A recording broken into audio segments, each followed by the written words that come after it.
for a long time. And then a beautiful thing happened. The next day he followed me back to the house and he helped me break up with my boyfriend. Yes. Praise the Lord. He helped us move his things out the front door. And this is a part of the story that people don't get to hear because I believe we have to be real with each other. We can't just form like we're all crazy. That guy was such bad news for me. It was an abusive relationship. I had a protection from abuse order against him like several times. I kept bringing him back. In fact, at the time we moved him out, I still had a PFA against him. That's how crazy my mind was because I just needed somebody present. May God deliver us from needing somebody present. You know what I'm saying? But we make silly mistakes because we don't want to be alone sometimes. Hallelujah. So he helped move that relationship out, and he moved himself right in, not into the house, but into my world. And by December, that was in September, by December he brought me back to Nigeria. And he's like, listen, Laurie, I don't want to tell everybody that we're on this marriage path. I'm going to bring you in as a guest speaker for our conference.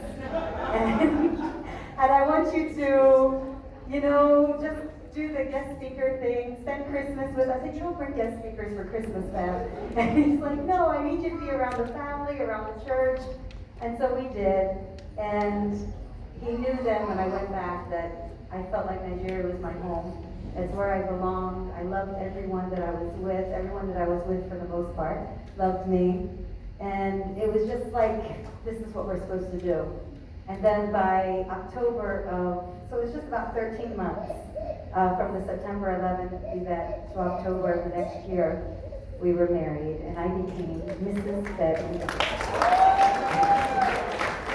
Now, I said that to tell you that fairy tale romances don't always go through fairy tale. There's ups and downs in every relationship. And after my husband asked me to marry him, and after I became his wife, I assumed that everything was going to go according to our original plan. You know, you get married on your 1-year anniversary, you're also doing baby dedication. You know, because I felt like a princess. I felt like you rescued me, let me be honest. And I felt like the princess that was rescued, and now I'm here and I'm happy and I just want everything to work. And it didn't. And within our first year of marriage, we found out that we couldn't have children. And I was very anxious to have kids. So I was going to the doctor. It wasn't even 6 months of trying that I went to the doctor to find out what's going on. And my doctor tested me and he tested my husband. And he said, between the two of you, you're 99.9% infertile. My husband had sperm, all kinds of issues with his sperm. And I had all kinds of issues with my hormones and my eggs and my uterus. My uterus was the wrong angle, and I had PCOS, and I had fibroids, and I had, in fact, the list was just so long. And so the doctor told us that we had to do IVF. Now my husband says to me, he's like, Laurie, I'm not doing IVF. He's like, my parents couldn't have kids, and now they have 4 children. God is not different than he was back then. He's the same God. The devil has no new tricks. He tried it with my parents. He's trying it with us. He's not going to succeed. But I told my husband, I said, honey, if you have a headache, don't you take Panadol? And he's like, so we have infertility. Can't we just take IVF?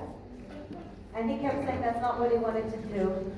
But hi Pastor Sumbo, good to see you, look gorgeous. And he kept saying that's not what he wanted to do. And I said, don't worry, you don't have to do it. Just show up and make your donation of sperm and I'll handle the rest.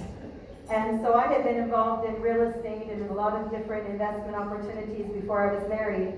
So I was able to sell some properties and pay for my IVFs because he didn't really want to do it. But I did. I was so like, I'm going to have kids, you know? And I wanted to do it in a way that nobody knew that we were trying. I didn't want to tell anybody that we had any infertility issue. So we're just like, no, we just want to be together. You know, people would come up and be like, you know, start. And I'm like, no. We're enjoying ourselves right now. Meanwhile, we were going through IVFs and all kinds of things. We went through our first IVF, and I was sure that that one was going to work. A few months into the process, because for me it took several months before they would eventually do the process because they had to do other surgeries. I had blocked tubes, I had all kinds of good stuff going on. And they did the first IVF, and I got a phone call from the doctor that said, "You're not pregnant." I was like, "That's okay. We can do another one." And I regathered and got myself together and did a second one. The doctor said it didn't work. So that's okay. That's like, I'm telling you, God's going to give us our kids. And I'm like, yes, but God might want to use this method. Tried again, nothing. And by this time, I told you I was into real estate and many things before I was married. By this time, I sold a couple of my real estate investments. And my husband keeps saying, honey, God's going to give us, let me just sell this other property and let's make this work. Then this time we decided to go to the most expensive, most reputable clinic that we could go to. And finally we got pregnant. And it was the most exciting day. And I'll tell you, I carried that pregnancy like an egg. I was on the train, the clinic that we went to was in New York, and my home at the time I've always lived in Nigeria, but I came to America for all of my treatments. So my home was in Delaware, so it was about a 2-hour train ride.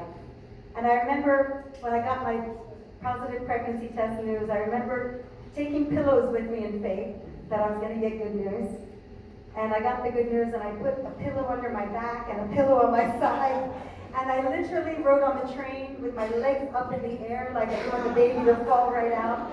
And that was how I carried that entire pregnancy. I didn't come back to Nigeria. I was afraid of malaria. I didn't want to get anything to touch my baby. I just wanted it to be perfect.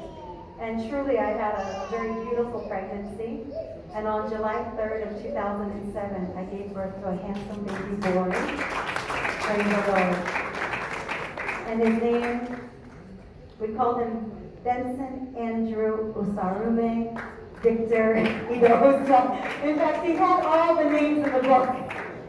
And because I was really particular, I wanted to give the Idahosas a Benson Idahosa. You know, because my son is the only biological son, and so I wanted to carry that Benson Idahosa name, you know, to the generations of the generations of the generations of the generations. And after I delivered, I had a C-section, and they took me to the place for recovery. And they said, we need to monitor the baby for just a little bit. He'll be back with you in the morning. So they took the baby to the nursery. Then at 5 o'clock in the morning, a nurse comes into my room and wakes us up. My husband was in the room with me. And she was like, please, ma'am, something terrible has gone wrong.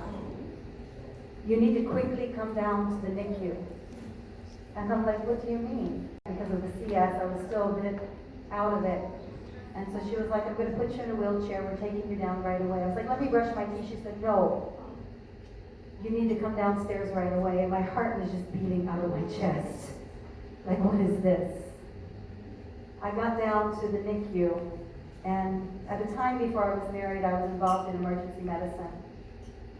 And I saw them using their 2 little fingers doing compressions on my baby's heart. And I know that you don't do compressions on a baby if the baby's not dead. And I just began to say, no. Now, interestingly enough, my best friend had had a baby the same day with me. And her baby was right there in the NICU next to mine. This whole thing happening, she didn't have the courage to call me and tell me. And when I'm watching them doing compressions on my baby, Sherry looks over at me and she's like, he's gone, Molly. And I'm like, no, it's not possible. Insisted. We told, my husband and I were like, we're making calls. You guys keep working on the baby. We're from Nigeria.